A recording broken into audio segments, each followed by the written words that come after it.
दोस्तों कल रात कई सारे लोगों ने एक प्रॉब्लम फेस करी इंस्टाग्राम और फेसबुक के ऊपर, जहां पे 9 से 11 बजे तक ये दोनों ही प्लेटफॉर्म एक तरीके से गायब हो चुके थे, क्योंकि यहां पर बंदे लॉग इन नहीं कर पा रहे थे खुद को और उनको ऑटोमेटिकली लॉग आउट कर दिया गया था। और वो सभी हैरान कि आखिर हमारे साथ में हुआ क्या, जहां पर हजारों में कंप्लेंट पहुंच गई एक्स के ऊपर, जहां पर लोग कह रहे हैं कि भैया मैं लॉग इन नहीं कर पा रहा, ये हो गया वो हो गया, कहीं हमारा अकाउंट तो नहीं चला गया। तो इस तरीके की चीज़ें हो रही थी, सभी लोग घबरा गए थे ये सोच के कि कहीं भाई हमारा अकाउंट ना चला गया हो, हमें बैन ना कर दिया हो, ये ना हो गया वो ना हो गया। लेकिन एक्चुअली में इन दोनों के ही सर्वर डाउन हो चुके थे, जिसके लिए खुद मेटा ने माफ़ी मांगी थी और उन्होंने कहा था कि हम इसको फिक्स कर रहे हैं। और 11 बजे के करीब में इसको पूरी तरीके से फिक्स कर दिया गया था। हालांकि कई सारे जनों के लिए इससे पहले ही फिक्स हो गया था, वो यूज़ कर पा रहे थे इंस्टाग्राम को, फेसबुक को, लेकिन बाकियों के लिए डिपेंड करता है कि वो कौन से रीजन में रहते हैं, उनके लिए बाद में फिक्स हो गया था। तो यहाँ पर मतलब इन 2 घंटों के लिए लोग एक तरीके से स्टोन एज में पहुंच गए थे कि भैया इन दोनों के बिना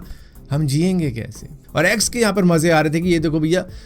मेटा के सारे प्लेटफॉर्म डाउन है, लेकिन हमारा देखो बिल्कुल चल रहा है, मस्त चल रहा है मक्खन की तरह। लेकिन जब यहाँ पर मेटा की प्रॉब्लम फिक्स हुई तो वहाँ पर गूगल ने अपने टेंट्रम दिखाने शुरू कर दिए। गूगल, जीमेल, यूट्यूब, इन तीनों के अंदर ही इशू आने चालू हो गए थे। करीबन 10 बजे से लेकर 12 बजे तक इनके इशू रहे थे, जिसको बाद में 12 बजे मैसेज कर दिया था एक्स के ऊपर कि हाँ भाई हमने फिक्स कर दिया यूट्यूब को, गूगल को, जीमेल को, और ये सारी चीज़ें जो भी आप देख रहे थे, हाँ सर्वर की वजह से इशू हुआ था जो हमने अब फिक्स कर दिया। मतलब लोग रात को भी ये नहीं कि सो जाएं आराम से, चल गया तो गया, अगले दिन उठ के देख लेंगे, भाई रात को जगे रहे, देखते रहे कि भाई जैसे कि बत्ती चली जाती है ना कि कब बत्ती आएगी कब बत्ती आएगी, बत्ती आई चिल्लाया ये बत्ती आ गई, फिर सो गए। दोस्तों दिल्ली के गंगाराम हॉस्पिटल के अंदर एक ऐसी सर्जरी हुई है जिसके अंदर पूरे 12 घंटे लगे हैं, लेकिन यहाँ पर मेल को जिसके दोनों ही हाथ नहीं थे उनको एक फीमेल का हाथ दे दिया गया है, जिनको ट्रांसप्लांट करने के बाद में अब ये रिकवरी मोड के अंदर है। दरअसल 2020 के वक्त में ट्रेन एक्सीडेंट के अंदर इनके दोनों ही हाथ चले गए थे, जिसके बाद में अब जाकर इनको ये हाथ मिल चुके हैं। वो किसकी वजह से, दरअसल मीना मेहता नाम की एक वाइस प्रिंसिपल थी जो कि रिटायर्ड हो चुकी थी और इनका भी इलाज चल रहा था किसी बीमारी की वजह से, लेकिन इनकी डेथ हो जाती है, जिसके बाद में फैमिली तय करती है कि हम डोनेट कर सकते हैं हैंड, जिसके बाद में मीना मेहता का हैंड चला जाता है राजकुमार के हाथों में। और उसके बाद में सर्जरी होने के बाद में अब ये रिकवरी मोड के अंदर है और सब कुछ सही ही लग रहा है, अगर बॉडी रिजेक्शन नहीं देती है, क्योंकि उसकी तो दवाइयाँ चलती रहेंगी उम्र भर। दोस्तों IBM के एम्प्लॉयज़ अब खुद ही वॉलंटियरली रिज़ाइन कर रहे हैं इस कंपनी को यूरोप के अंदर, क्योंकि यहाँ पर एक खबर आ रही थी कि 3900 एम्प्लॉयज़ को ये निकालने वाले हैं, जिसके बाद में लोग पहले से ही अलर्ट हो गए कि भैया तुम इससे पहले कि हमें निकालो हम खुद ही दूसरी कंपनी ढूंढ लेते हैं जॉब करने के लिए। और इसके बाद में खुद ही लोग रिज़ाइन कर रहे हैं कि ना भाई हम दूसरी कंपनी ढूंढ ली, पता नहीं कब किसको निकाल दें और कब कौन बेरोजगार हो जाए। तो उससे अच्छा तो ये है कि भाई खबर तुमने दे दी, हम दूसरी कंपनी ढूंढ लेते हैं। तो वैसा ही किया लोगों ने। दोस्तों गुरुग्राम के एक रेस्टोरेंट के अंदर माउथ फ्रेशनर के अंदर ड्राई आइस मिलाकर खिला दिया गया वहां के आए हुए 5 कस्टमर्स को, जिसके बाद में उनकी हालत ऐसी हो गई कि उनकी जीभ में आई थिंक फ्रॉस्ट बाइट हो गया होगा या कोल्ड बर्न हो गया होगा, और इसी के साथ साथ उनको सांस की भी प्रॉब्लम हो गई, जिसके बाद में वो हॉस्पिटल चले गए। मतलब उनके मुंह से ब्लड आने लग गया, ये सिचुएशन हो गई थी। मैं बता दूं आपको ड्राई आइस होती क्या है, ये फ्रोजन कार्बन डाइऑक्साइड होती है जो कि इतनी ज़्यादा एक्सट्रीम टेम्परेचर पे होती है कि जहाँ से आपको फ्रॉस्ट बाइट भी हो सकती है इसको छूने की वजह से, या कोल्ड बर्न भी हो सकता है। और जब कोई बंदा इसको अपने मुंह में ले ले, क्योंकि देखो ये फ्रोजन कार्बन डाइऑक्साइड है और जब ये गर्म होगी तो क्या रिलीज़ करेगी, ऑफकोर्स कार्बन डाइऑक्साइड रिलीज़ करेगी। हमारी बॉडी भी कार्बन डाइऑक्साइड रिलीज़ करती है, हमारे मेटाबॉलिक सब्सटेंस के अंदर भी पाई जाती है, जो बॉडी के अंदर फ्लूइड होता है, जो टिश्यूज़ होते हैं, और ये काम करती है हमारी बॉडी के अंदर, लेकिन हम इसको निकालते हैं। तो ये काफ़ी ज़्यादा कॉमन होती है। लेकिन